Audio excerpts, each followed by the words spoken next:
السلام علیکم ورحمۃ اللہ وبرکاتہ۔ امتحان و آزمائش کی سیریز میں ہم گفتگو کر رہے ہیں۔ جب ہم اس موضوع پہ گفتگو کر رہے ہوتے ہیں کہ اللہ کی طرف سے جب آزمائش یا امتحان آتا ہے تو اس پہ صبر کرنا چاہیے، اس کو اچھے طریقے سے اس پہ رسپانس دینا چاہیے، تو عمومی طور پہ ایک ہم سے سوال پوچھا جاتا ہے کہ یہ مصیبتوں کو سہ جانا یا پھر تکالیف میں مسکرا دینا کہاں سے سیکھیں؟ یہ تو جانتے ہیں کہ ہمیں رسپانس بہت اس پہ پازیٹیولی دینا ہے، مگر یہ فن کہاں سے سیکھیں کہ مصیبتیں کو سہ جائیں؟ جبکہ دوسری طرف ہم دیکھ رہے ہوتے ہیں کہ ہماری زندگی لگاتار مشکلات میں گھرے جا رہی ہوتی ہے اور مشکلات کا شکار ہو جاتی ہے ہماری زندگی۔ اس لیے میں نے آپ کے سامنے اسکرین پہ دو جملے کہہ لیں یا دو فریزز لکھی ہیں۔ ان دو فریزز میں سے ایک ٹھیک ہے، مجھے اور آپ کو فیصلہ کرنا ہے فرسٹ آف آل تو سوچ کے، پھر اپنے بیہیویئر سے یہ فیصلہ کرنا ہے کہ ہم کس سٹیٹمنٹ کو بیہیویئر وائز یعنی اپنے عمل سے ہمارے عمل سے کیا نظر آتا ہے کہ کون سا جملہ درست ہے، اور پھر ہمیں نظریاتی طور پر کون سا جملہ صحیح نظر آتا ہے۔ ایک جملہ ہے مشکلات کا ہماری زندگی میں آ جانا، آیا یہ، یا پھر زندگی کا مشکلات میں آ جانا؟ اس کو اگر آپ غور سے پڑھیں گے تو ان دونوں جملوں میں فرق واضح ہوگا، اور یہ دونوں جملے درست نہیں ہیں، ان میں سے صرف ایک جملہ درست ہے۔ یا تو مشکلات کا ہماری زندگی میں آ جانا، یہ سٹیٹمنٹ ٹھیک ہے، یا پھر ہماری زندگی کا مشکلات میں چلے جانا یا ہماری زندگی کا مشکلات میں آ جانا، یہ درست ہے۔ ان میں سے کون سا درست ہے اس پہ انشاءاللہ تعالی میں بعد میں بات کروں گا۔ پہلے انہی دونوں کو کس اینگل سے ہم نے لینا ہے اس حوالے سے دو مثالیں آپ کے سامنے عرض کرتا ہوں، چونکہ ان مثالوں سے ہمیں سمجھنا ہے کہ ہمیں اپنی زندگی کے ساتھ بیہیو کیسے کرنا ہے۔ قرآن مجید سورہ البقرہ ورس نمبر 155 میں خالق کائنات نے اعلان کیا ہے کہ دنیا میں وہ ہر ایک کو ضرور بضرور آزمائے گا۔ اب ایلیمنٹ آف آزمائش بہت زیادہ ہو سکتے ہیں، مگر اس آیا میں اللہ نے 5 ایلیمنٹ آف آزمائش یا عوامل آزمائش کا ذکر کیا ہے۔ علماء اور مفسرین نے لکھا ہے کہ یہ 5 اس لیے اللہ نے یہاں پہ ان کا تذکرہ کیا ہے۔ پہلی بات تو یہ کہ یہ بہت پرومیننٹ ہیں۔ دوسرا، اس آیت میں اللہ تعالیٰ نے جو الفاظ ہیں وہ یہ ہے کہ بِشَيْءٍ مِّن فلاں و فلاں و فلاں، یعنی ان 5 چیزوں میں سے یا فلاں چیز کی تھوڑی سی آزمائش دیتے ہیں، یا فلاں چیز کی تھوڑی سی آزمائش دیتے ہیں، یا فلاں چیز کی، یعنی پہلی بات تو یہ کہ پانچوں بیک وقت نہیں ہوتی۔ دوسرا یہ ہے کہ جو ان میں سے ایک آزمائش آتی ہے وہ مکمل انسان کے اوپر حاوی نہیں ہوتی۔ مگر علماء کا یہ بھی کہنا ہے کہ کربلا امتحان و آزمائش کا وہ میدان تھا کہ جہاں پر یہ 5 آزمائشیں ایٹ اے ٹائم کربلا والوں پہ نازل ہوئیں، اور مکمل جبن کے ساتھ اور مکمل شدت کے ساتھ یہ 5 آزمائشیں کربلا میں آئی ہیں۔ اگر دنیا میں کسی کے بارے میں یہ فرض کیا جا سکتا ہو کہ ان کی زندگی مشکلات میں گھر گئی، تو وہ کربلا والوں سے شاید کوئی زیادہ بڑی مثال نہیں ہو سکتی ہے کہ جن کے بارے میں ہم یہ جملہ کہہ سکتے ہوں کہ ان کی زندگی مشکلات میں آ گئی یا زندگی مشکلات میں گر گئی ہے۔ اب میرے کارواں جو کربلا کے اور سالار کربلا ہیں وہ امام حسین علیہ السلام ہیں، ذرا ہم ان کو سٹڈی کرتے ہیں، خاص طور پہ ان دنوں اور ان لمحات میں جب وہ کربلا میں تھے، اور کربلا میں بھی روز عاشورہ، اور روز عاشورہ میں بھی عصر عاشور کے قریب ترین وقت میں ہم اگر امام حسین علیہ السلام کی اس حیات طیبہ کو سٹڈی کریں تو ہمیں یہ ملتا ہے کہ آپ کربلا آ چکے تھے، یعنی کربلا آنے سے پہلے ایک ذرا سیریز ہے نا مشکلات کی، کہ خود مدینہ چھوڑ دینا، پھر امن کا گھر یعنی کہ کعبۃ اللہ کو چھوڑ دینا، پھر مختلف منازل سے ہوتے ہوئے ہر کا رستہ روک دینا، کربلا میں گھر جانا، فوجوں کا آ جانا اور ایک رات کی مہلت کا مانگے جانا، پھر صبح عاشور سے قربانیاں دیتے دیتے دیتے سب سے مشکل اور عظیم قربانی جناب علی اصغر کی دے کے ان کا لاشا اپنے ہاتھ پہ اٹھا کے خیام کی طرف آتے ہوئے میں یوں کہوں کہ ایک مشکل ترین لاشا اور بھاری ترین لاشا اپنے ہاتھوں پہ اٹھایا ہوا ہے، اور خیام کی طرف چہل قدمی کرتے آ رہے ہیں، چلتے آ رہے ہیں، اور آسمان کی طرف دیکھ کر ایک دفعہ نظر اٹھاتے ہیں اور پھر کہہ رہے ہیں کہ حوّن علیہ ما نزل بی۔ اگرچہ یہ وہ بات اللہ سے کر رہے تھے، مگر مجھے اور آپ کو یہ بات سمجھنے کی بہت زیادہ ضرورت ہے۔ اس جملے کو میں نے آدھا پڑھا، اس کا بھی ایک آدھا حصہ باقی ہے۔ پہلے حصے کو میں نے اور آپ نے زیادہ غور سے سننا ہے۔ وہ کیا ہے؟ حوّن علیہ ما نزل بی، جو میرے اوپر نازل ہوا ہے وہ بہت آسان ہے۔ اے نواب کربلا، اے سید الشہداء، ہم تو آپ کی زندگی کو دیکھ کر ابھی یہ فرض کر رہے تھے کہ اگر کسی کی زندگی مشکلات میں گھر گئی، یعنی زندگی صرف مشکلات ہی میں بند ہو کر رہ گئی، تو وہ آپ تھے۔ مگر ہم آپ سے یہ کیا سن رہے ہیں کہ آپ یہ کہہ رہے ہیں کہ جو کچھ میرے اوپر اب تک نازل ہوا یہ تو آسان ہے، یعنی آپ تو اپنی زندگی کو مشکلات میں دیکھ ہی نہیں رہے ہیں۔ ہم یہ فرض کیے ہوئے تھے، تو کیا اے فرزند زہرا آپ کی زندگی مشکلات میں نہیں آئی؟ گویا کہ میں یہ کہہ سکتا ہوں زبان حال سے امام حسین علیہ السلام فرما رہے تھے کہ نہیں، میری زندگی میں مشکلات ضرور آئی ہیں مگر میری زندگی مشکلات میں نہیں آئی. یہ بہت بڑا فرق ہے. یعنی مشکلات مجھے آ رہی ہیں پیش، ایلیمنٹس آف آزمائش میرے اوپر نازل ہوئے ہوئی ہیں، مگر میں یہ نہیں سمجھتا کہ میری زندگی مشکلات میں گر گئی ہے، میری زندگی مشکل ہو گئی، میں یہ نہیں سمجھتا. بلکہ اس کے مقابل میں کیا کہہ رہے ہیں؟ احوان علی ما نزل بی، کہ میرے اوپر جو نازل ہو رہا ہے یہ میرے لیے بہت آسان ہے. کیوں؟ انہو بعین اللہ ہے، کہ چونکہ اے میرے رب، اے میرے پروردگار، یہ تیرے سامنے وقوع پذیر ہو رہا ہے اور تو اس کا خود گواہ ہے. اچھا، دوسری مثال کو ذکر کرنے سے پہلے ایک اور بات ساتھ میں عرض کرتا چلوں کہ یہ چونکہ ہم مثالیں اس لیے دیکھ رہے ہیں کہ ہماری زندگی میں کبھی نہ کبھی کسی نہ کسی سطح پہ ایسے مراحل آ جاتے ہیں جب کہ ایک سے زیادہ مشکلات میں گھر جاتے ہیں. بعض اوقات ایسا ہوتا ہے ہم جو کر رہے ہوتے ہیں، جو سوچ رہے ہوتے ہیں، اس میں ہمیں نقصان ہی آ رہا ہوتا ہے، اس میں پریشانی اور غم ہی مل رہا ہوتا ہے. تو سم ٹائم اس طرح کا فیلنگ آنا شروع ہو جاتی ہیں کہ شاید اب زندگی مشکل ہو گئی ہے، یا زندگی مشکلات کا شکار ہو گئی ہے، یا پھر ہماری زندگی جو ہے وہ مشکلات، یعنی جس کو ہم اگر یہ کہتے ہیں پرابلمٹک لائف، یعنی میری لائف ہی پرابلمٹک ہو چکی ہے. مگر یہ میں نارملی میں اپنی آپ کی بات کروں اور واقعتاً ایسے ہے کہ جب ایک وقت میں زیادہ آزمائشیں آ جاتی ہیں تو سم ٹائم یہ فیل ہونا شروع ہو جاتا ہے. یہ سب سے پہلے میں اپنے آپ سے بات کر رہا ہوں. مگر کیا میری اور آپ کی یہ فیلنگ، یہ نظریہ درست ہے؟ کیا تھاٹس کی حد تک بھی یہ بات ماننا درست ہے؟ اور پھر اس کے بعد تو عمل ہے نا، میں نے عمل کرنا ہے. جب میں یہ سوچ لوں گا کہ میری زندگی مشکلات میں آ گئی ہے تو اب میرا عمل کسی اور طرح کا ہوگا. لیکن جب میں یہ سوچوں گا کہ نہیں میری زندگی کے ایک حصے میں مشکلات آئی ہیں، یعنی میری زندگی میں کچھ مشکلات آئی ہیں مگر نہ زندگی مشکلات کا نام نہیں ہے، تو اب میرا بیہیویئر ڈیفرنٹ ہو جائے گا. لہٰذا اس ضمن میں ہم ان مثالوں کو سامنے رکھیں اور اپنے ذہن میں ایک ایسی مثال سوچیں، ایک ایسا وقت سوچیں کہ جب ہمارے اوپر ایک سے زیادہ مشکلات نے آ کے بسیرا کر لیا تھا تو میری کیا کنڈیشن تھی، میرا کیا بیہیویئر تھا. دوسری مثال آپ کے سامنے عرض کرتا چلوں کہ حضرت زینب سلام اللہ علیہا مصائب کے پہاڑ کو سر کرتے ہوئے کوفہ میں ایک ظالم و خونخوار ابن زیاد کے مقابل کھڑی ہیں اور اس سے سامنا ہے، اور وہ ظالم پوچھ کیا رہا ہے؟ کیف رأیت صنع اللہ بأہل بیتک، تو نے دیکھا اللہ نے تیرے اہل بیت کے ساتھ، تیرے بھائی کے ساتھ، تیرے کنبے اور تیرے خاندان کے ساتھ کربلا میں کیا کیا؟ دیکھ کے آ رہی ہو نا آپ کی، کیا تمہارے ساتھ تمہارے رب نے کیا؟ چونکہ جو بھی ہوتا ہے خدا کی طرف سے فیصلہ ہوتا ہے، خدا کی مرضی سے ہوتا ہے. تو حضرت زینب سلام اللہ علیہ کا جواب اس پہ کیا تھا؟ ما رأیت الا جمیلہ، یعنی میں نے تو خوبصورتی کے علاوہ، زیبائی کے علاوہ، جمال کے علاوہ اور کچھ نہیں دیکھا. the only thing I saw was beauty. اس پورے سفر میں اب تک جو کچھ میں نے دیکھا وہ صرف زیبائی تھی، خوبصورتی تھی.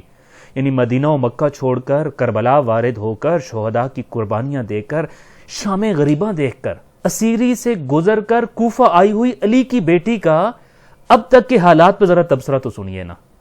وہ یہ کہہ رہی ہیں کہ ان سب حالات میں نے خدا کی طرف سے صرف خوبصورتی کو دیکھا ہے. یعنی اگر میں اپنے الفاظ میں کہوں تو گویا حضرت زینب سلام اللہ علیہ یہ کہہ رہی تھی کہ مانا کہ زندگی میں مشکلات آ گئی ہیں مگر ہم نے اپنی زندگی کو مشکل نہیں بننے دیا، بلکہ ہر لمحہ زیبائی پروردگار کا مشاہدہ کر رہی ہوں میں. یہاں پر بھی ایک لمحے کو سوچئے کہ اگر کسی کی زندگی کے بارے میں یہ کہا جا سکتا ہو کہ اس کی زندگی مشکلات میں آ گئی ہے، تو جس کو لقب ہی ام المصائب کا ملا، کیا ان سے بڑھ کر بھی کسی کی زندگی مشکلات میں آ سکتی ہے جیسے ہم عمومی طور پہ سوچا کرتے ہیں؟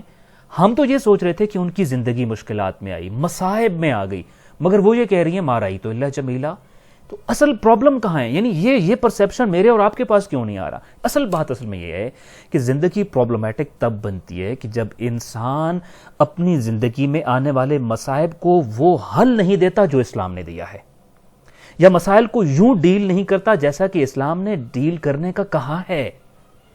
جب یہ نہیں کرتا تو پھر اس کو زندگی پرابلمٹک لگنے لگ پڑتی ہے. یعنی یہ کہ جب ہم حالت امتحان میں اپنی ذمہ داریوں کو نہیں جانتے ہوتے ہیں اور پھر ان ذمہ داریوں کو ادا بھی نہیں کر رہے ہوتے، تو پھر ہم کیا کرتے ہیں؟ امتحان کو ایک غلط انداز سے، غلط نگاہ سے، ایک غلط پہلو سے دیکھنے لگتے ہیں. اب دیکھیں نا، کربلا میں اتنے سخت اور مشکل ترین امتحان میں امام حسین علیہ السلام کے مد نظر یہ پہلو تھا کہ میرے اس امتحان اور ان مشکلات سے اسلام کو ایک نئی زندگی ملے گی. اب بھلا یہ امتحان مشکل نظر آتا فرزند زہرا سلام اللہ علیہ کو؟ ہرگز نہیں. اس لیے کربلا میں چلتے چلتے خدا سے یہ بات کر رہے ہیں کہ حون علی ما نزل بی. اب یہ تو بہت آسان ہے. کیوں؟ چونکہ آپ جانتے تھے کہ میرے اس امتحان کے بدلے میں ملنے کیا والا ہے؟ اسلام کو ایک نئی زندگی ملے گی، اسلام زندہ ہوگا. اسی طریقے سے حضرت زینب سلام اللہ علیہ جانتی تھی کہ اگر میں کوفہ و شام کے لوگوں کو جگا کر نہ گئی، اگر میں نے ان اقتدار و طاقت کے ایوانوں کو نہ ہلایا اور نہ جگایا تو کربلا زندہ کیسے ہوگی پھر؟ چونکہ آپ جانتی تھی کہ میں اس سفر میں کربلا کی پیغمبر ہوں، یعنی کربلا کی حقیقت بتانے اور کربلا کا پیغام دینے آئی ہوں، لہٰذا میں نے اس اسیری کے سفر میں کربلا زندہ کرنی ہے، اور پھر کربلا ہمیشہ اسلام کو زندہ رکھے گی۔ اب یہاں پہ دو پہلو دیکھیں نا آپ نے، ایک پہلو ہے جس کو عام لوگ دیکھ رہے ہیں یا خود یہ کوفہ کا گورنر ابن زیاد لعین دیکھ رہا ہے کہ ذرا دیکھو تم مدینہ میں رہتی تھی اور پھر کہاں سے کن کن سفروں سے اور غریب الوطنی کا شکار ہو کر اور پھر اپنے بھائیوں، اپنے بھتیجوں، اپنے کنبے، اپنے بیٹوں کی شہادتیں دے کر کربلا میں ان کو بغیر دفن کیے چھوڑا اور پھر اسیر بن کر کوفہ میں ایک قیدی کی حیثیت سے میرے سامنے کھڑی ہو۔ یہ ایک پہلو تھا امتحان کا۔ حضرت زینب سلام اللہ علیہ کی نگاہ دوسری طرف ہے کہ نہیں، میرے بھائی نے ایک بہت بڑے مقدس مشن کے لیے ایک بہت بڑی قربانی پیش کی ہے، وہ قربانی تب رنگ لائے گی جب میں اس قربانی کو زندہ کروں گی، یعنی میں نے کربلا کی قربانی کو زندہ کرنا ہے اور پھر کربلا کی قربانی نے اسلام کو ہمیشہ ہمیشہ کے لیے زندہ کرنا ہے۔ اب چونکہ حضرت زینب سلام اللہ علیہ یہ جانتی تھیں کہ ان کی اس امتحان میں کیا ذمہ داری ہے اور اس امتحان کو وہ کس پہلو سے دیکھ رہی تھیں، تبھی اس پہلو سے دیکھتے ہوئے اور اپنی ذمہ داری کو جانتے ہوئے تبھی یہ جواب دیا جا رہا تھا کہ مجھے صرف زیبائی نظر آ رہی ہے، مجھے صرف خوبصورتی ہی نظر آ رہی ہے، مجھے تو اس پورے امتحان میں کامیابی ہی کامیابی نظر آ رہی ہے۔ جس امتحان میں انسان کامیاب ہو اس امتحان کو بھلا کیسے غلط نگاہ اور غلط پہلو سے دیکھا جا سکتا ہے؟ اچھا، ابھی ہم نے سوال یہ کیا تھا کہ جب میری زندگی میں اتنے زیادہ پرابلمز آ رہے ہوتے ہیں، مصائب، مشکلات، آزمائشیں آ رہی ہوتی ہیں، تو پھر مجھے کیا کرنا چاہیے؟ فرسٹ آف آل مجھے یہ جاننا ہے کہ نہیں، مشکلات زندگی میں آ رہی ہیں، زندگی مشکلات میں نہیں آئی۔ یہ کبھی نہیں ہوتا کسی انسان کے ساتھ کہ اس کی زندگی مشکلات میں آ جائے۔ آپ نے ایک بزرگ شخصیت مرحوم علامہ طہرانی صاحب کا نام سن رکھا ہوگا، ان کے استاد ایک آیت اللہ تھے، ایک مجتہد تھے اور نجف کے عظیم اساتذہ میں ان کا شمار ہوتا تھا، آیت اللہ سید جمال الدین گل پائگانی۔ ایک مرتبہ وہ اپنے استاد جناب گل پائگانی کی خدمت میں حاضر ہوئے تو وہ دیکھا کہ وہ صحیفہ سجادیہ پڑھ رہے تھے۔ علامہ طہرانی یہ کہتے ہیں کہ میں نے ان کی آنکھوں سے یوں آنسوؤں کی لڑیاں رواں دیکھیں کہ گویا برسات کی بارش برس رہی ہو، اور پھر ان کی حالت یہ تھی کہ آغا گل پائگانی کو اپنے ارد گرد اور آس پاس کی کوئی خبر ہی نہیں تھی۔ کچھ دیر میں وہاں بیٹھا رہا، جب ان کی دعا مکمل ہوئی تو مجھے انہیں اپنے پاس بیٹھا ہوا دیکھا اور مجھے کہنے لگے کہ آغا سید محمد حسین، تم جانتے ہو کہ میں کس قدر مشکلات میں گرفتار ہوں، کتنے بڑے مصائب اور آزمائشیں ہیں مجھ پر، میں قرضدار ہوں، میں بیمار ہوں، میری زندگی میں مالی مسائل ہیں اور دیگر کئی مسائل کا سامنا ہے مجھے۔ سید محمد حسین، تمہیں یہ بات بتاؤں کہ اس کرۂ ارضی پر، اس دھرتی پر، اس فرش خاکی پر مجھ سے زیادہ خوشحال شخص تم نہیں دیکھو گے۔ گویا مجھے اس دنیا میں کوئی پریشانی ہے ہی نہیں، یعنی میں اس دنیا کا سب سے خوشحال ترین شخص ہوں۔ اچھا، یہاں تک کوئی بات سن کے کوئی بھی کہے گا کہ یہ تو دعویٰ ہے اور یہ دعویٰ دنیا کا کوئی بھی شخص کر سکتا ہے کہ میں بہت خوشحال ہوں، میں انتہائی خوش و خرم زندگی گزار رہا ہوں اور مجھ سے زیادہ خوشحال شخص شاید کوئی دنیا میں آپ نہ دیکھ سکو۔ تو شاید یہ ایک دعویٰ کیا تھا انہوں نے؟ نہیں، اس دعوے کے بعد انہوں نے جو دلیل دی ہے، در زندگی مشکل داشتن، ایسا نہیں ہے کہ میری زندگی میں مشکلات نہ آئی ہوں، میری زندگی میں مشکلات ہیں، اما با زندگی مشکل نہ داشت، لیکن میں اپنی زندگی کو میں نے مشکل نہیں بنایا ہوا۔ زندگی میں مشکلات ضرور آئی ہوئی ہیں لیکن میں نے اپنی زندگی کو مشکل نہیں بنایا ہوا۔ یعنی کیا مطلب؟ یعنی I have problems in my life but I don't have a problem with my life itself. So to have a problem in life یہ ٹھیک ہے، لیکن to have a problem with life itself یا to make your life a problematic life یہ غلط ہے۔ ہم یہاں غلطی کر جاتے ہیں، یہی پرابلم آ جاتا ہے ہماری زندگی میں۔ چونکہ ایک ہے زندگی میں کسی مشکل کا آ جانا، یہ ہوتا ہے ہماری زندگی میں۔ قرآن مجید کی وہ جو آیا میں نے ابھی 155 سورہ البقرہ ریفر کی ہے، وہ یہی کہتی ہے کہ آپ کو کسی نہ کسی وقت میں کسی نہ کسی آزمائش سے گزارا جا رہا ہوتا ہے، زندگی میں کوئی نہ کوئی مشکل آتی جاتی رہتی ہے۔ مگر ایک یہ بات ہے کہ زندگی مشکل میں آ جانا یہ درست نہیں ہے۔ ایک ہے زندگی میں کوئی مسئلہ پیش آ جائے، یہ تو ہوتا ہے، مجھے اور آپ کو زندگی میں مسائل پیش آتے ہیں۔ ایک ہے کہ زندگی کا ہی مسئلہ بن جانا، ہم زندگی کو مسئلہ بنا دیتے ہیں، پرابلمٹک تب ہوتی ہے ہماری لائف۔ یہ میرے اور میرے تھاٹس میں ہے، یہ میرے نظریے میں غلط بات بیٹھی ہے جس کو پھر میں اپنے عمل اور ایکشن میں دیکھتا ہوں، اور پھر جب یہ کام کر رہا ہوں تو میں زندگی کو مسئلہ سمجھ بیٹھتا ہوں، تو میں اپنی زندگی کی رہنمائیوں اور ان چیزوں کی طرف متوجہ نہیں ہوتا۔ علامہ طہرانی یہ کہہ رہے ہیں کہ میری زندگی میں مسائل ضرور آئے ہوئے ہیں, مجھے بہت سارے مسائل درپیش ہیں, مگر مجھے خود زندگی سے کوئی مسئلہ نہیں ہے. میں نے خود زندگی کو مشکل نہیں بنایا ہوا. بلکہ ایک اور مثال ذہن میں آ رہی ہے, اگر میں وہ آپ کے سامنے مختصراً عرض کروں کہ مرحوم سید علی قاضی طباطبائی کے نام سے آپ یقینی طور پر آگاہ ہوں گے. آغا بہجت کی بھی روحانی استاد تھے اور بہت بڑے روحانی دنیا کے بڑے اساتذہ میں ان کا شمار ہوتا ہے. سبھی صاحبان راز اور سبھی اہل علم و دانش طبقہ جانتا ہے کہ وہ مالی حوالے سے بہت نادار اور غریب تھے. ان کا عائلہ بھی بڑا تھا, لیکن وہ خود اپنے شاگردوں سے کہا کرتے تھے کہ چونکہ ان کی مالی حالات اتنے سنگین تھے کہ اپنے شاگردوں سے بعض اوقات اس پہ یہ بات کرتے کہ اللہ نے اس دنیا میں غربت کو میرا امتحان قرار دے دیا ہے. اچھا, اتنی غربت ہونے کے باوجود بھی جتنے لوگوں سے ان کا انٹریکشن ہوتا تھا, جن کا ان کے پاس آنا جانا تھا, جن کا ان سے واسطہ تعلق تھا, وہ سبھی لوگ یہ بتاتے تھے کہ ہم نے اپنی زندگی میں ان سے زیادہ حشاش بشاش, ان سے زیادہ خوش و خرم, ان سے زیادہ خوش مزاج اور ان سے زیادہ اپنی زندگی سے مطمئن و شاد رہنے والا, شاکر للہ رہنے والا شخص نہیں دیکھا ہے. ہم انہیں یوں دیکھتے تھے کہ گویا انہیں اپنی زندگی میں کوئی پریشانی کبھی دیکھی نہ ہو, کبھی کسی غم سے ان کا پالا پڑا ہی نہ ہو, اور کبھی انہوں نے مشکلات درپیش ہی نہ آئی ہوں. اس قدر سختیاں, مگر اپنی زندگی انہوں نے اتنی پرسکون رکھی ہوئی, زندگی کو مسئلہ نہیں بننے دیا, اور اتنی سختیوں بدحالی کے باوجود زندگی سے لطف اٹھاتے تھے. اور زندگی کی جن چیزوں سے لطف اٹھاتے تھے ان میں سے سب سے زیادہ جس چیز سے ان کو لطف آتا تھا, وہ خود کہتے تھے کہ مجھے زندگی میں سب سے زیادہ نماز سے لطف آتا ہے. اور اس قدر نماز سے لطف, سکون اور لذت لیتے تھے کہ ایک دفعہ اپنے شاگردوں سے کہنے لگے کہ اگر فرض کریں کہ جب ہم دنیا کو چھوڑ کر جنت میں چلے جائیں گے اور وہاں اگر خدا فرض کریں یہ کہہ دے کہ یہاں نماز نہیں ہے, تو میں سوچتا ہوں کہ پھر وہاں نعمات جنت میں سے مجھے لذت کس میں ملے گی, چونکہ میرا تو سارا سامان لطف و لذت ہے ہی میری نماز. پرابلمز آئی, مگر ان پرابلمز کو زندگی کی اسی حصے تک رکھا جس حصے تک تھیں. جہاں پرابلمز نہیں تھی وہاں اس پرابلمز کے سائے کو اور عکس کو کیوں آنے دیں.